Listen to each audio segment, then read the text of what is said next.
Maju ambulan, coba itu. Kita bawa emergensi kode merah. Kita bawa kode merah, jalan-halangin. Detik-detik mobil plat dinas diduga halangi ambulans di tol Simatupang, bawa pasien. Beredar di media sosial, sebuah video yang memperlihatkan aksi mobil dinas plat merah diduga menghalangi laju ambulans yang membawa pasien darurat melalui jalur tol Simatupang menuju Rumah Sakit Fatmawati, Jakarta Selatan. Dalam video yang diunggah oleh pemilik akun @jakarta.terkini, diketahui jika tim ambulans response, TAR, tersebut sudah meminta tolong kepada pihak pengendara mobil dinas tersebut untuk memberikan jalan dengan membunyikan beberapa kali sirine dan klakson serta pengeras suara.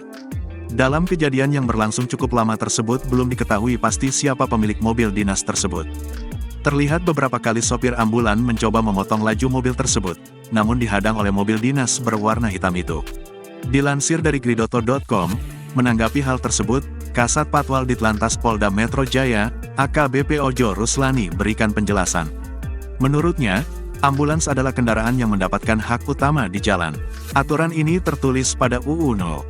22 Tahun 2009 Pasal 134, di mana ambulans menempati posisi kedua sebagai kendaraan yang memperoleh hak utama setelah pemadam kebakaran. Kendaraan pribadi yang menghalangi ambulans yang sedang melaksanakan tugas merupakan bentuk pelanggaran lalu lintas dan dapat dikenakan pasal 287 ayat 4, dipidana dengan kurungan paling lama 1 bulan atau denda paling banyak Rp250.000. Menurutnya, bila menghalangi ambulans dengan cara atau keadaan yang membahayakan nyawa atau barang dapat dikenakan pasal 311, dipidana penjara paling lama 1 tahun atau denda paling banyak Rp3 juta.